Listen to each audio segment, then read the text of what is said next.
This is Erica Scott, your host, and welcome to the Community Nonprofit Network Podcast, aka the CNN Podcast, where your nonprofit shines. And with me today is a special repeat guest, Miss Kaitlyn Ball of Cobb Collaborative. Kaitlyn, how are you?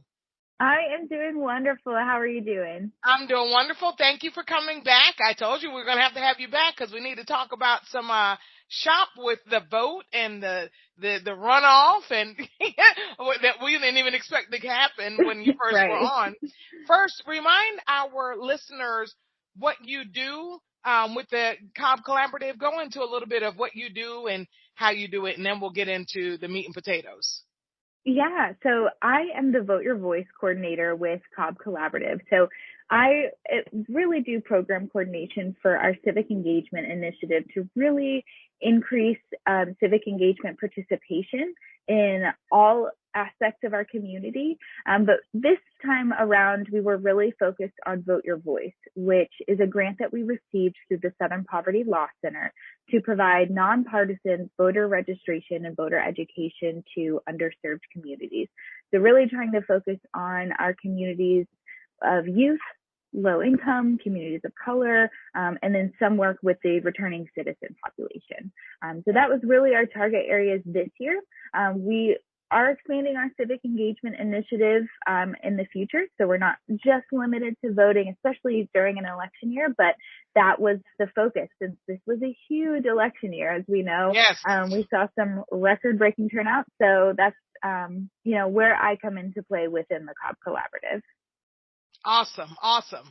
So now I'm really excited to hear numbers, right? I'm a numbers person. I love to hear numbers, but I also like to hear strategies. So can you talk about the strategy that you took and then, let the numbers be the crescendo? So drum roll. What did you, because I know last time you were here, you talked about getting younger people involved in the effort and doing different things. I love that you were going into the jails. So talk about the strategies that you employed to get the turnout that you got. Yeah. So honestly, we could not do this alone. It really took the collaboration and the partnership with everyone in our community to really make our efforts what they were. Cobb Collaborative, we are a fairly small nonprofit. It doesn't seem like it, right? But we're like the Wizard of Oz, right? Oz behind the curtain. There you go. It seems like we're all over the place, right? But there's only a few of us that really do the programming and go out into the community and do this work. So our strategy, at Cobb Collaborative itself, that's what we do. We collaborate, we connect community partners, we work with our community and the resources within our community to amplify our efforts. And that's what we do in all of our initiatives. But really, we took that on with civic engagement by partnering with League of Women Voters for the Cobb and Marietta branch, Cobb NAACP, Cobb Democracy Center, Galeo, Georgia Muslim Voter Project, and some different other civic engagement groups. So we had a really great network of partners already within the voting space and the civic engagement space that we utilized to enhance our efforts and partner with to really figure out how to tackle each different area in the community. We also had a great partnership with, a lot of community members, such as, the Cobb County Library System, the Magistrate Court, different faith-based communities. We worked with different teen programs throughout the summer, Austell Community Task Force, Mableton Improvement Coalition. So these community groups that allowed us to amplify our message and kind of use what we had with our partners to go into the community through these different avenues. So we had a lot of support in that aspect. And then we also had interns. So I know we talked about, engaging youth. So we were able to secure, I believe it was 6 interns throughout 4, different schools in Cobb County. So that was a really great support too for how we can reach the youth in our community. And those, so those were high school interns. We had a mixture of high school and college. So we had 4 high schools. We had one from South Cobb High School, Campbell High School, Marietta High School, and Sprayberry High School. And then we had 2 interns that were on the Kennesaw State campus. Wow. One was more of an on the ground kind of, boots on the ground on-campus intern. And then the other one was focused on social media. So that one was just dedicated to our social media efforts like TikTok and Instagram.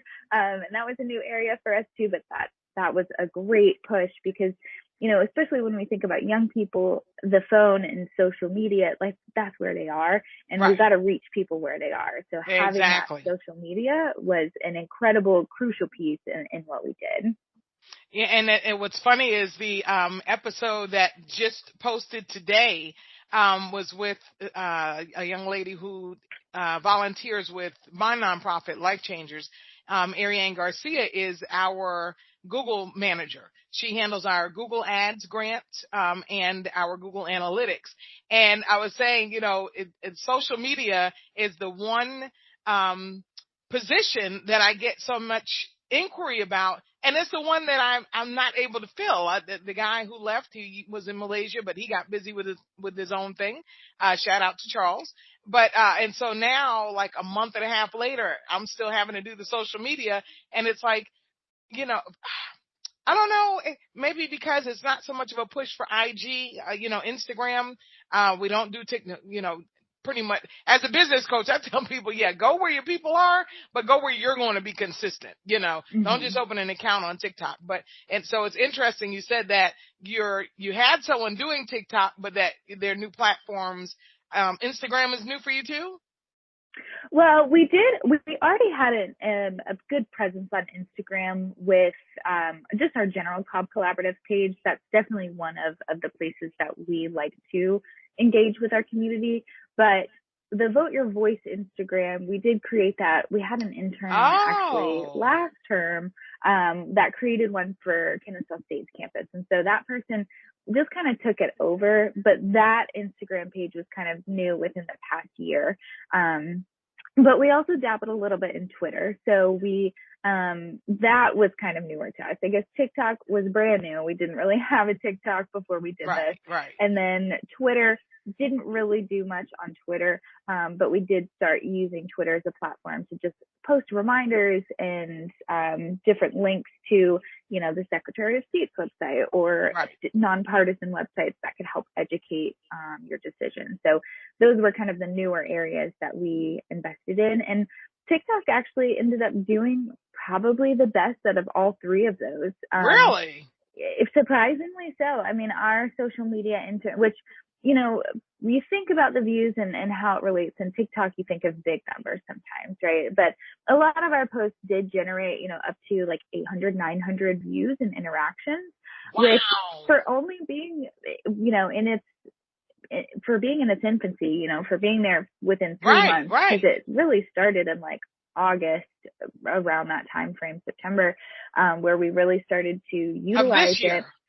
This year, correct. Yeah. So right before the general election in November, that's when we really started to tap into the social media and TikTok. And so our social media intern was incredible, kind of new TikTok because he is a TikTok user, right? So I am not going to be great at the TikTok because I'm not really on it very much. I feel like I'm a little bit, I kind of in that generation that's between, like I just missed the Gen Z generation. So for me, I'm not as well versed in it. I don't know all the tips and tricks of how to use it, but he was very strategic with, how using the popular sounds that are trending, those kinds of things. And so he was able to get, some good generation on a lot of the posts that we did.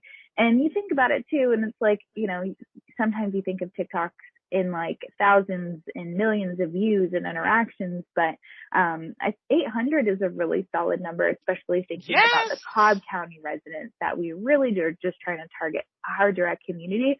We're not trying to get it to go viral or anything, but I think that impact was a big portion of, some of the success in the internship and within, kind of the turnout in the community. Well, and what's interesting about that is even though someone is a user, and that may be their platform, TikTok, Twitter, whatever, they're normally on a daily basis, you're talking about kids on a daily basis, 2, 3, 10 times a day. But that doesn't always translate into business attraction, attracting your target market to consume what you have. When you look at voter, now I'll tell you what, there may be, my mom's on TikTok, so Right. it's in all generations, and I don't, being legally blind, I don't do much on my phone. If I can avoid it, I don't do it. And but it's interesting that a teenager, because I was a high schooler, right? He was in college, Yeah, okay. probably his third year of college. Okay. He's still a kid. Well, Yeah. yeah, but that he was able to attract 800. That's a big number. That, and especially, when you look at your concentrated, that means he knew how to target, because you're only doing Cobb. Like you said, you're not doing the, U.S. or North America or anything. So that's a good, solid number. That is a really good number. Congratulations. Thank you. So now, so the interns, talk to us just a little bit about your internship program. Was it just for this voting drive, or do you have like we have a 10-week program? Do you have a full-blown program? So we are in the works of building our civic engagement initiative to have more opportunities for long-term involvement. Awesome. So Vote Your Voice was very specific to this year. We won't necessarily have the Vote Your Voice internship going forward, because that was, a funded really for this year. It went from, I think, like 2020 or 2021 to beginning months of 2023. So that funding and everything will run out at the beginning of this coming year. So that Vote Your Voice and that specific requirements with like targeting our underserved communities with nonpartisan voter registration and education, that was just Vote Your Voice. But going forward, we actually will have some internship opportunities for a new grant that we received called 50 by 250. That is through YSA, which is Youth Service America. And the whole point of 50 by 250 is to increase youth participation within civic engagement. So it's not just limited to voter registration and voter information, but just civic engagement as a whole, to get 50% of youth participation by the 250th anniversary of the United States. So that'll be July 4th, 2026. So we're starting in 2023 to do a couple years of momentum to really increase our youth participation. And so we will have more details in the coming year, like, in the next couple of months as it starts to unfold more so, of how that different partners can get engaged. But really, we want to partner with organizations that are already serving youth to really provide more opportunities for civic engagement, more, volunteering, community service, understanding the process of voting, how to engage within our community, within our lawmakers, things like that.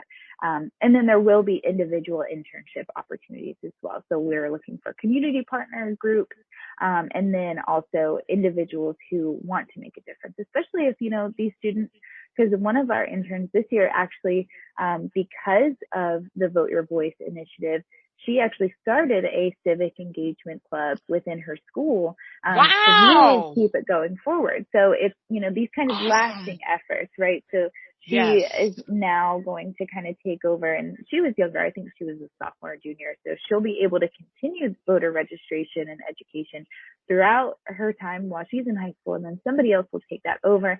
That way it's a more regular thing. And that's really what like the 50 by 250 is trying to encourage, right? We don't want to just have these big pushes right before the election, right? Because that's like crunch time, and then it's bombardment.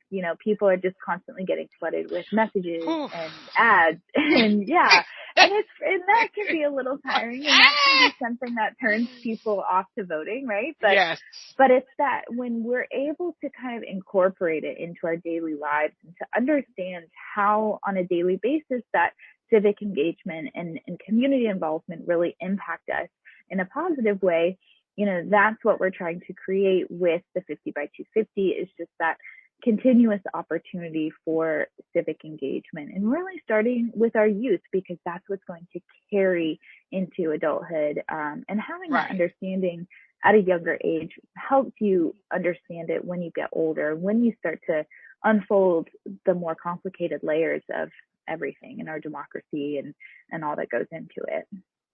That is so, I'm stuck on, that speaks to your leadership, that she wanted to carry it forward into her school. That is so awesome. Congratulations. That is, wow. That's huge. I know you're just humble, but, but that is like huge. I don't expect you, hey, yeah, well, it's because of it. No, but it's still in all, because I know you started as an intern, right? Mm-hmm. Correct. So yeah. That was a big, that's a big deal. Because for one, it's already like, well, if I can do it, you can do it. Even if not with Cobb Collaborative, you can do it with, another nonprofit or another, federal or whatever. But, just the fact that, stay plugged into your community and, civic engagement and, spread the word among, and then she's in high school. So I was like, yes. Was she even old enough to vote?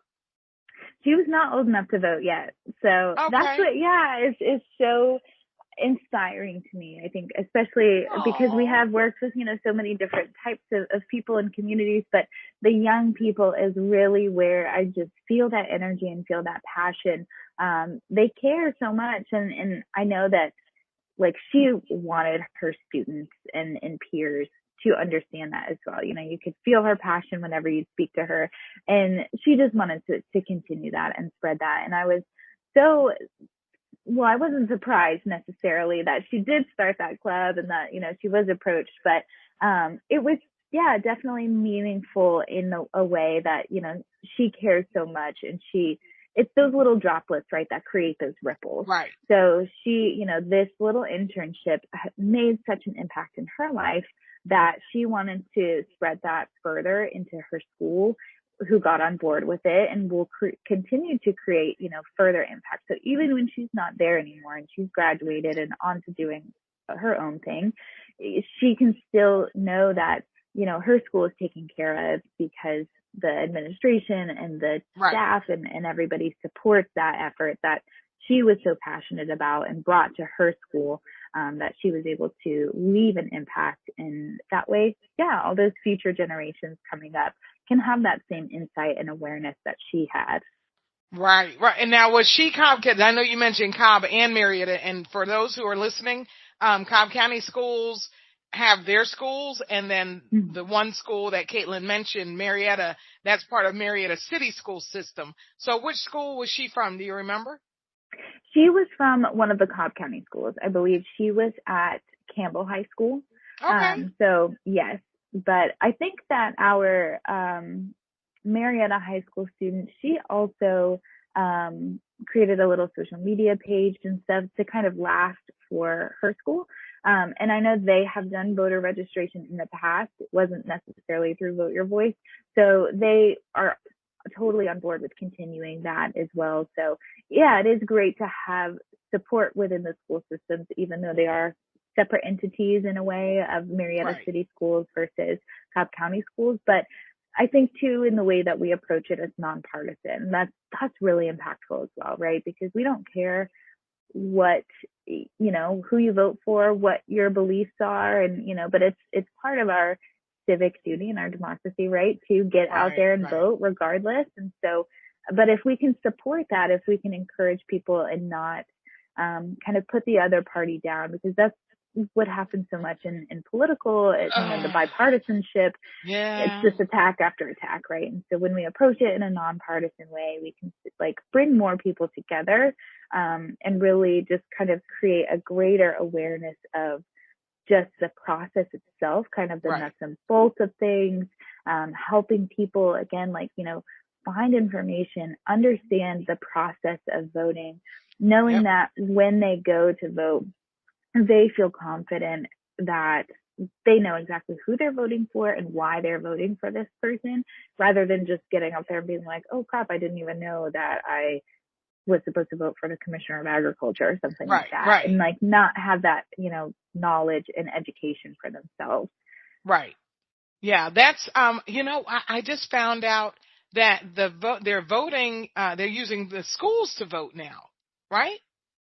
There are some schools, I think they were trying to get away from some of that because I know that polling locations do change every now and then. But yeah, my polling location is an elementary school right next to me. So a lot of schools are used as polling locations. But I don't know if that is something that they're trying to get away from. But yeah, I've always gone to vote at either a school or a church. Typically those are going to be the big ones.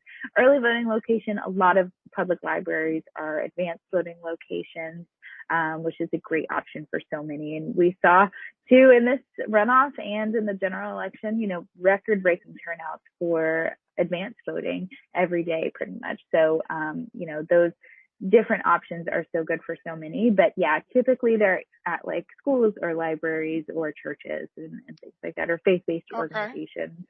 Yeah, I didn't know they were using schools because I'm from New York City and that's where they always were.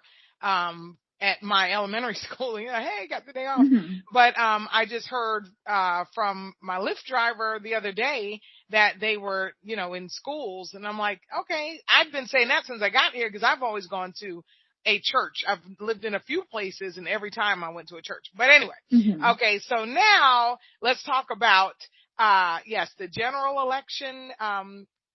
That's what it's called, right? The first one, not the runoff. Yeah. Yep. Okay. So the general happened in November. Okay. So now, how did you do?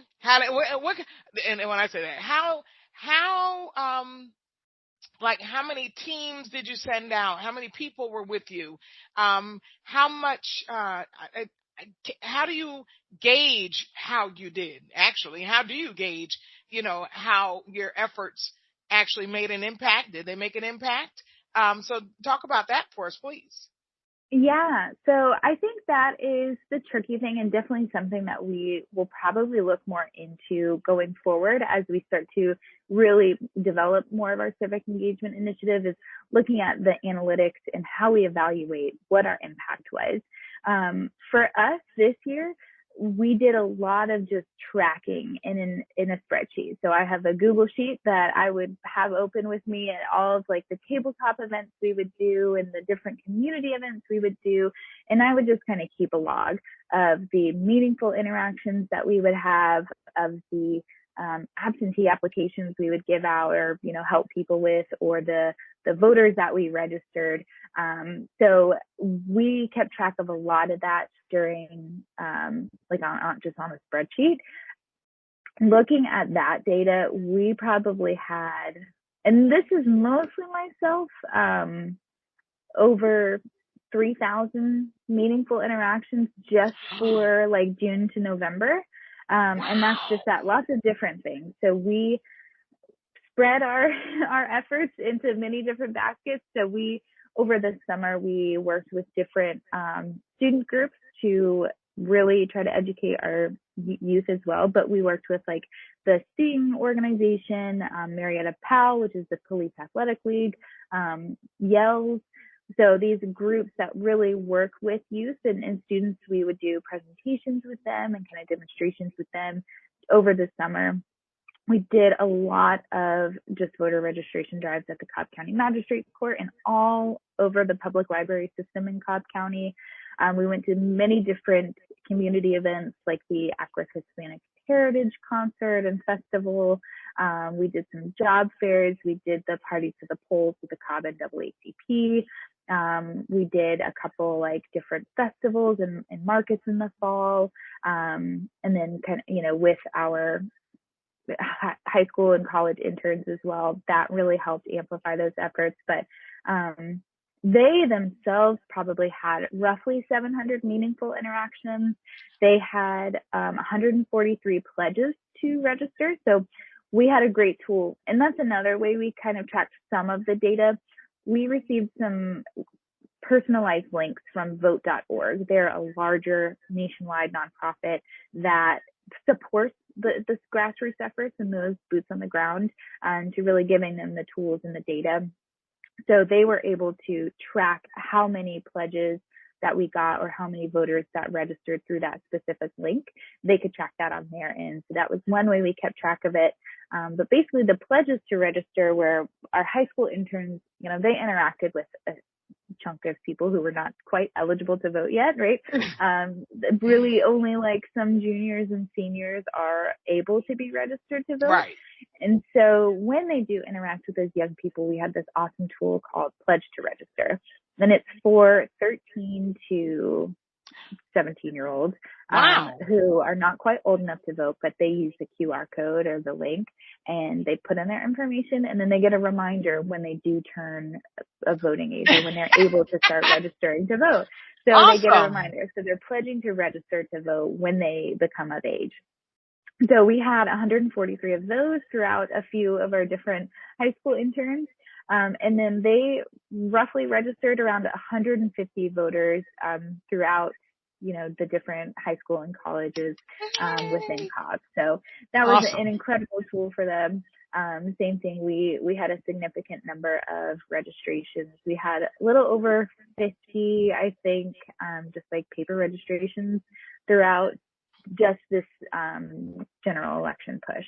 That doesn't include any of the primary data that we incorporated. So, but yeah, I think for us, it's harder probably to measure that impact. We also did postcard campaigns with like League of Women Voters and Cobb Democracy Center and Cobb NAACP and stuff. So we did receive targeted lists from Blue Labs. They were a partner, like a data partner for Vote Your Voice.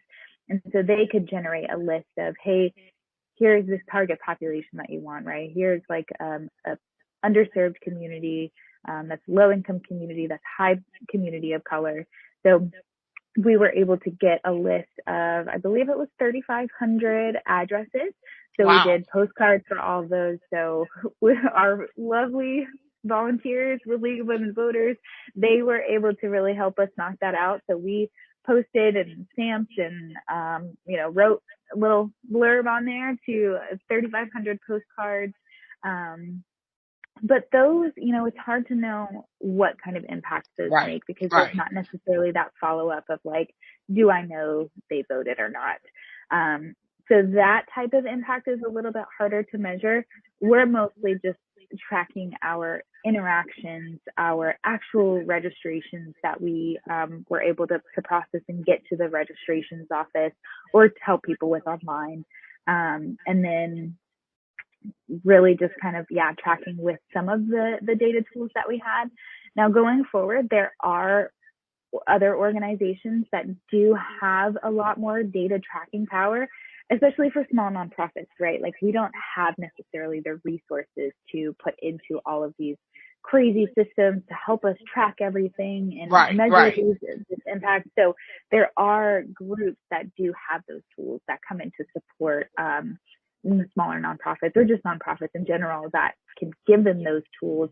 But it's something where you have to, make sure you apply for it in the right time frame. There was one where we just kind of missed the marks once we found out about them. So it's, knowing those resources that are out there and then making sure you're utilizing them and tapping into their systems, but making sure you do it by the deadline. So that is something we're going to look for going forward. Also, depending on the grant, they have different things to help you track that and support that as well. So YSA may have their own system to help us track the 50 by 250. And I know that, with Galeo, they were a group that we worked with. They focused on voter registration, education, nonpartisan in the Hispanic community. And so they were an incredible partner for us to have, especially when we would go to like the Cobb International Festival or the Hispanic Heritage Month, where we did have a lot of Spanish speaking individuals come up, but I myself do not speak Spanish. And so having that representation is so important, right? Like having somebody that you can reach to and like see yourself in them and understand them and speak in your native language, that makes you a lot more comfortable and a lot more willing to receive that information. So that was a great partner. They have a tool that is kind of like a almost like the pledge to register, but it's like a pledge to vote. So they would fill out a form that says like, hey, this is how I'm going to vote. I'm going to vote in person. I'm going to vote by mail with absentee, or I'm going to vote on election day. So they would check that pledge and sign their name and everything. And then they would take, I think Galea would keep a portion of the form that had their address and stuff. And then they would follow up with that person. Gotcha.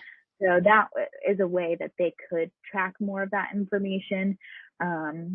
But yeah, there's no true way for us to truly know, if everybody that we interacted with voted. But I think those meaningful interactions are very impactful in that, because when we have those meaningful interactions, it's not just like they're walking by our booth and we're like, hey, register to vote. We're actually engaging them and helping them understand the process and understand how to make that informed vote.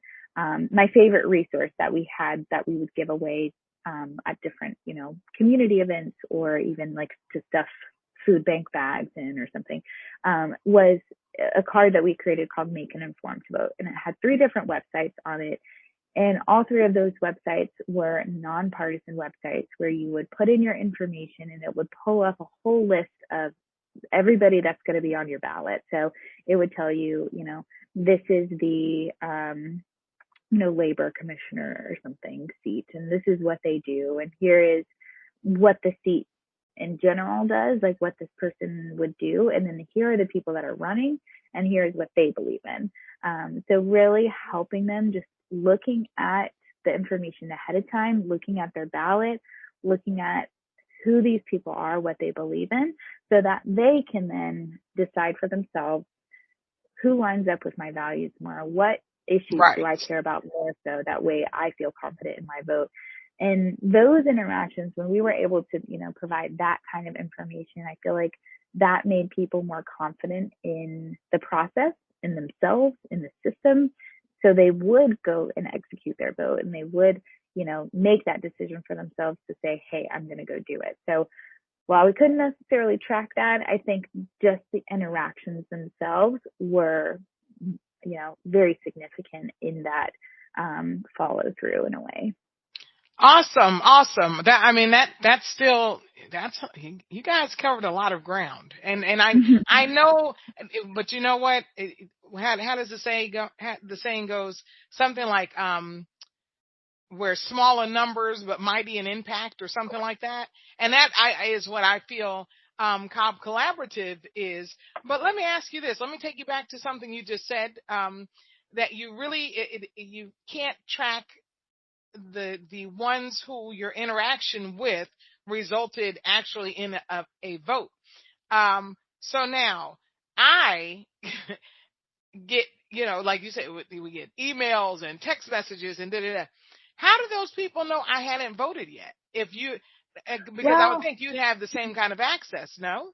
Yeah. So voting records are public records, actually. So you can see, like, I actually got a postcard in the mail before the election that told me, and had like 2 neighbors' names on it or something. And it was like, had probably the past 4 elections on there, and it told me whether I voted or did not vote in each of those elections. Oh, wow. So that information is public. What you can't see is who you voted for. So nobody knows who I voted for, but they can see, did I vote in this election? So that you can get access to, but when we're interacting with these people, we're not taking down everybody's name. We're not like, hey, if they stop by our table, we're not like, write down your contact information, your name and your phone number, or whatever it may be. So that's not necessarily something that we are tracking to then look afterwards and say, okay, is this one person that I interacted with at the library on a Tuesday? Did they go vote? So we can't necessarily look at that. We could if we did track that information, but one, I don't think people would necessarily want to volunteer that information if they're, we're just talking to them and handing them out some information. Not everybody is going to be willing to write down their name and say like, yeah, you can track that, but we can even just look look at the turnout numbers and kind of get a guesstimate based off of that. And, that's the thing too, is that with this type of work, it is just a collective effort. So like, I know that I want to track and make sure that my efforts have made an impact, but if collectively, we have increased Cobb County turnout, by 12% by everybody's efforts or something like that, to me, that is what is really impactful. It is, whereas again, like you said, Cobb Collaborative is small. There's not many of us doing this. So it's like those, smaller numbers, but then they add up, right? So if you have multiple nonprofits like this doing that kind of work, then it's a big collective addition to the impact that we made. So we can kind of look at overall numbers and look at previous turnout data versus this type of turnout data to really see, where it may have worked. And we can, you can drill down on some demographic information. So like for us with young people, young people was a target we were trying to reach. So we can look at data when it comes out and when it's all finalized, I'm sure, that says like, hey, this young people between the ages of 18 and 24, their voter turnout increased by this much, so we can say we had a contribution to that, but, we might not necessarily know how much specifically we did. But, again, it's that collective effort. So, I care about it, but I don't care as long as we are all really making that impact together. But yeah, again, on like a individual organization level, it's a little bit harder to look at. Well, I guess I'm wondering how, because a lot of times when you apply for grants and, any kind of funding sources, they want to see outcomes of previous work that you've already done or doing, and they want those numbers. So how do you relay that you have made an impact if you're not able to say like concrete, yeah, we led, our efforts led 5,000 people to the polls? Yeah. So what we have been tracking and what we will turn in like with grant reports and data reports are mostly like the number of interactions that we've had and then the concrete, like how many people we've registered. That is a big thing of what that specific grant was looking at. How many people did you register? How many people kind of did you make an impact on in that way? So those were things that we were tracking and looking at. But again, like the specific types of people, we could have probably have maybe followed up with the 3,500 people that we sent a postcard to that, but again, that takes some time and efforts that we, yes. Have limited resources as. So for us, like, it just depends on the grant of what exactly they're looking for and what type of metrics they want. And then we'll kind of alter our methods to make sure we're getting that data. So for them, the meaningful interactions that we've had, the voter registrations that we've had, and then the impact that our interns had, that is really like what they were looking for. But we would love to explore different ways going forward. And I think that's a good learning lesson for us because Vote Your Voice was, the first time we really had a grant like this where we really focused on civic engagement with voter registration and education. And so that allows us to really reflect on what worked, what didn't work, what can we do to improve? How can we better track our data? How can we better measure? And then looking at what types of resources we need. So, it may be harder because we have limited resources to look at and follow up with all these people, but are there organizations that can help us with that?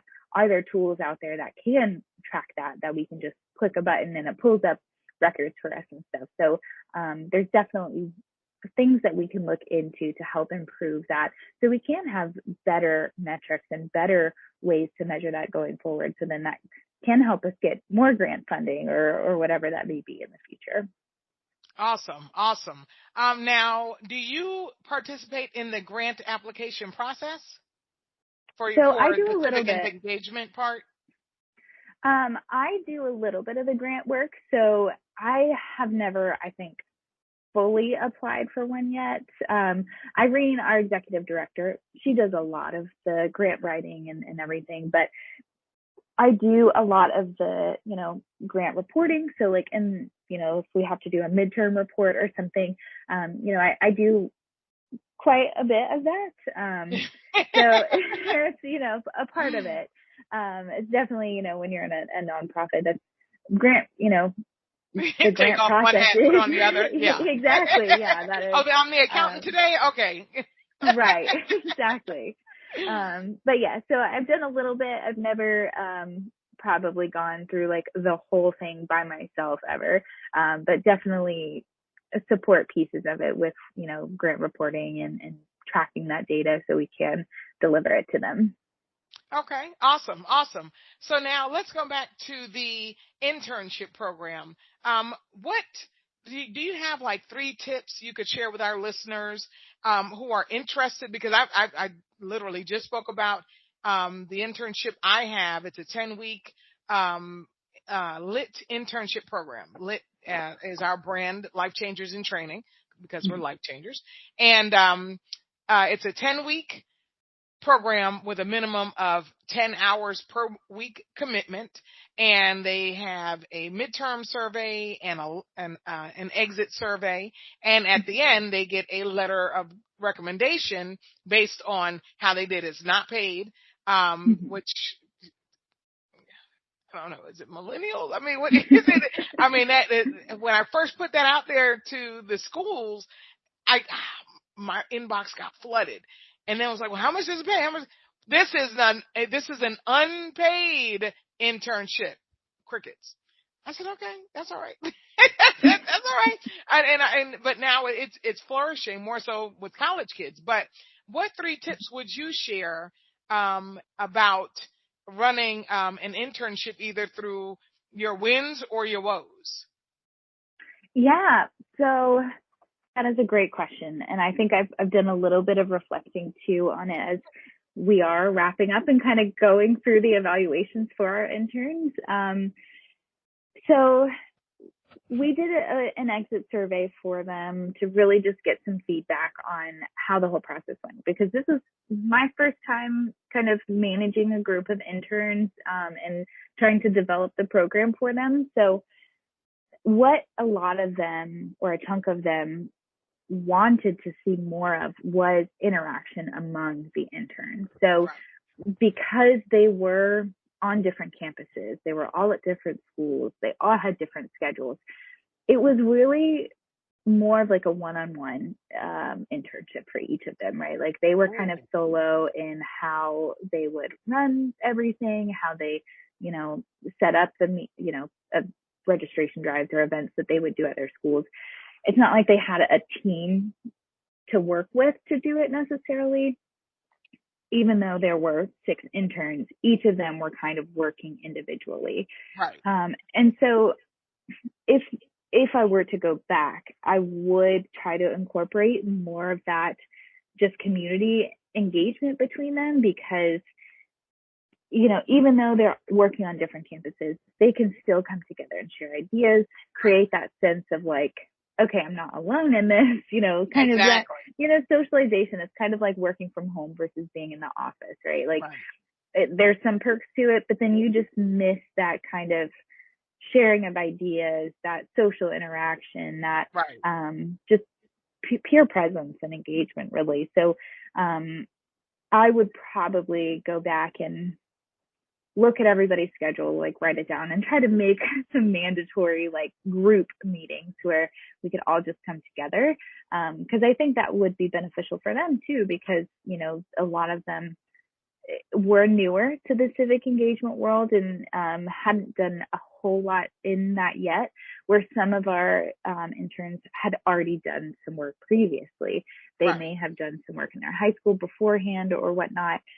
So having just, the variety of perspectives to gain from, it would be truly beneficial for each of them. So that is one thing I would do. I think probably like as somebody facilitating the internship, maybe, having the interns track what they're doing. I mean, I know you don't want to necessarily micromanage too much.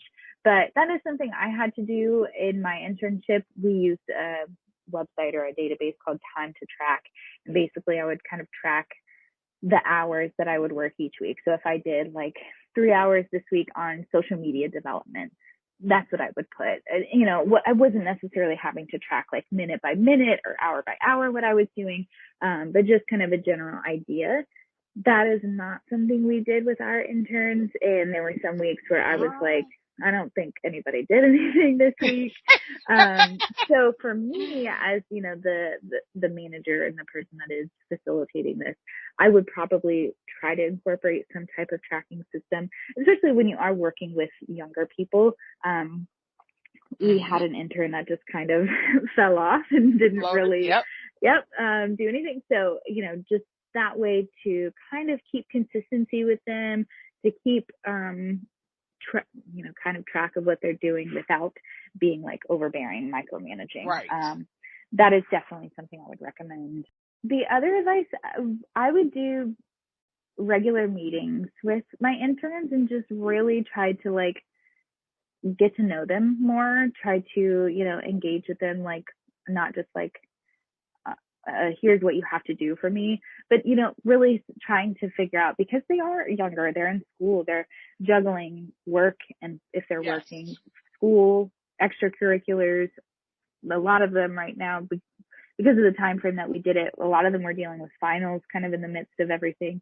Like finals were right around election season. So just checking in on your internship, making it a space where they can communicate freely, where if there is something where if it is a week where they're like, I have a lot on my plate, I'm really struggling this week, allow for that kind of space, allow for that, compassion in that same thing as well. And knowing that you are working with high school and college students who do have a lot of things that they're juggling themselves, even just their social interactions, they have a lot of anxiety and things that they carry with them regularly. So just giving grace and allowing space for that too, and being a support system, like making sure that they have what they need to be successful, and they can feel like they can ask you for things, they can ask you questions if they need help, that you are there to support them, and not just, try to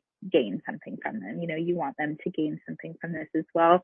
And also, you want to make that connection with them where they can, ask you for a reference if they want later on. So you want to just, I think, leave space for compassion with the students, and give them the support they need. Yeah. And that's important. Everything you just said is critical. I mean, it's really critical. Our very first intern, London Jackson, was a 15-year-old freshman at South Cobb High School, and she was in the magnet program. And she was a rock star. She was, at the end, when we were doing her exit interview, I told her off camera, I said, you have set the bar so high. I said, a college kid is going to really have a hard time. I'm going to have to show so much grace, because if a 15-year-old could do it, why, what's your problem? Right. She's a track star. And a magnet program is not like a regular class. Those are, accelerated classes. But, so she was awesome. But yes, we also have, our oldest, not so much in age, but as far as like grade level, we had a psychology major just graduate with her bachelor's on Sunday, this last Sunday. But those weekly meetings, we had our last group, we had them every Monday at 10 a.m. And this time, because both interns are in Tacoma, Washington, we have them 4 p.m. our time, 1 for them. But even though they're working separately, you're absolutely right. That weekly meeting, I think it just kind of like gels, because everybody's working separate. At one point we had an intern in Lagos, we had an intern outside of Shanghai, and we had an intern in North Carolina, and we had an intern somewhere, I can't think of the other one, but all over, but everybody came together for this meeting. And even if it's just as, small, what we may think is small as this is how you present yourself when you're presenting your work. Okay, well, hey, Kaitlyn, what did you do this week? Well, this week and it's not like, well, just hang. As young kids, like you say, young kids talking about high school and college. So I think they feed off of each other. Cause that's not, even though that's something you can tell, sit up straight and speak clearly, and it's still, we learn by visuals, right? We're all visual learners first. And it's like, oh, okay. So they're sitting, and be an example, the older ones be an example, or the younger ones being an example. And, but that that clocking in and out. Oh yeah, we all clock. We all clock in and out, and we use Clockify for the same thing. And yeah, that's why we were saying, well, one intern, and that's why I'm like, floated off because we had one in the last 2 weeks, knocking everything out. Last 2 weeks, bam, disappeared. Like, have you heard? No, I haven't. And it's like, okay. But the other point is that you mentioned, I call her our like intern den mother, Rashia. She's been with me since before LifeChangers was even a thing, in this whole planning to implementation. And she's like the mother hen over the interns. And, so cause she sounds like, I'm a mother. I mean, she's a mother too, but she's younger. And I am more like, okay, did you do your homework? That kind of, and she's like, okay, so, how did it go with you this week? And it's like, we get the same results, but they're so comfortable with her when I'm like, okay, well, Rashia's going to be your main point of contact. And it's almost like you can hear them. Oh, thank God.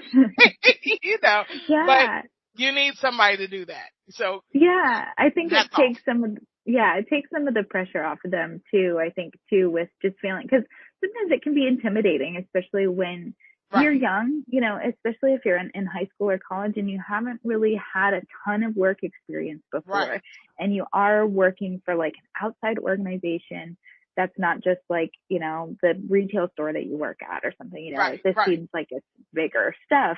And so that can sometimes be intimidating for kids and like nerve wracking and like making sure like, am I doing things right? And so I think if you, do create that environment for them where they are comfortable and they feel like, okay, I don't, have to stress as much as I am, or I can come to them with questions, or, if I don't understand something. And that's the thing too, is that knowing that youth, that we're working with youth that may not have a ton of experience, they, again, allowing them that grace for if they do make mistakes or if they do have to improve something, just being constructive about it and not being, punish them for something that they did wrong, but create every opportunity as a learning opportunity for them, because that's really what an internship is just that, to gain that valuable experience working within your organization, working towards a mission or whatever that may be.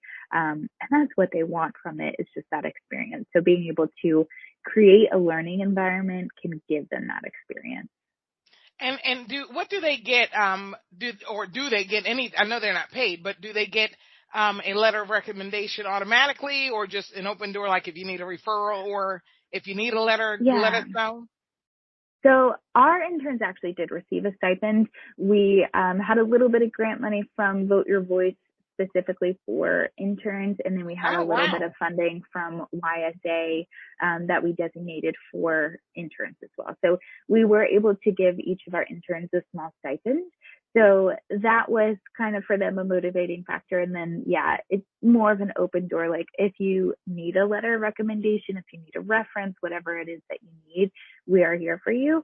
If they don't need a letter of recommendation or something, it's not just something that we're automatically writing for them to keep in their, pile of things for their applications and whatnot. But if they ever needed one, that is something that they can receive. Okay, well, we don't have the stipend, so I can't. That's like our selling point. You get a glowing letter of recommendation, based on the work you did.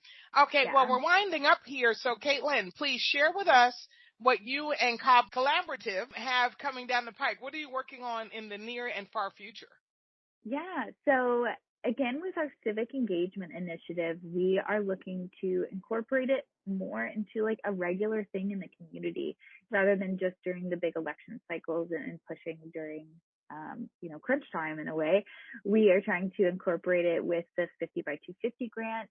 We also are adding a staff member for our veteran kind of team. So we do have a veteran initiative as well that's going to fall under our civic engagement initiative. And so that's something that we have been building, but is really going to be taking off next year.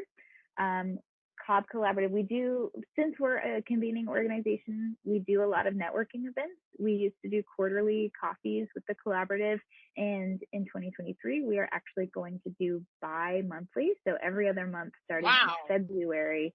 They are starting to sell out. They get a lot of traction. It's a great way to meet other people, meet other nonprofits, meet other businesses, government agencies, schools, whatever it may be. We work with everybody. And those are really great opportunities for you to share what you have going on, make wonderful connections, and just find out what is happening in the community. That is a big part of what we do, is try to bridge that gap between, knowing what's out there, right? There's a ton of great organizations and great people out there. We just don't all know about them. And so that's one thing that we try to do, is to convene everybody so we can figure out what's going on, so we can work together to work towards our missions. So that's another big thing we have going on. We still have our big mental health and literacy initiative that we are just continuing to expand upon. We're looking at doing a town hall in the new year as well, around mental health. So last year we did have a mental health town hall for teens and then one for seniors. So we're really looking to potentially do one for young adults, and high school, college age students, and also for their caregivers. So we're trying to do a town hall around that at some point. We do have a Resilient Georgia Summit as well in February. So if you go to our website and check out our calendar of events, you can see all of the great things that we have coming, and definitely sign up for our newsletters, because that'll keep you in the know as well with what we have going on. Yes, very informative. Oh, wow. That's you guys do. That's why it shocked me last time when you were on and you were saying how, that it's a small group. And I'm like, this is the same club. Irene. Right. Oh, okay. It's small. What do they call small? Yeah. Because like I say, you're making such a great impact. And I know you're Cobb Collaborative, but you also network outside, with neighboring counties, right?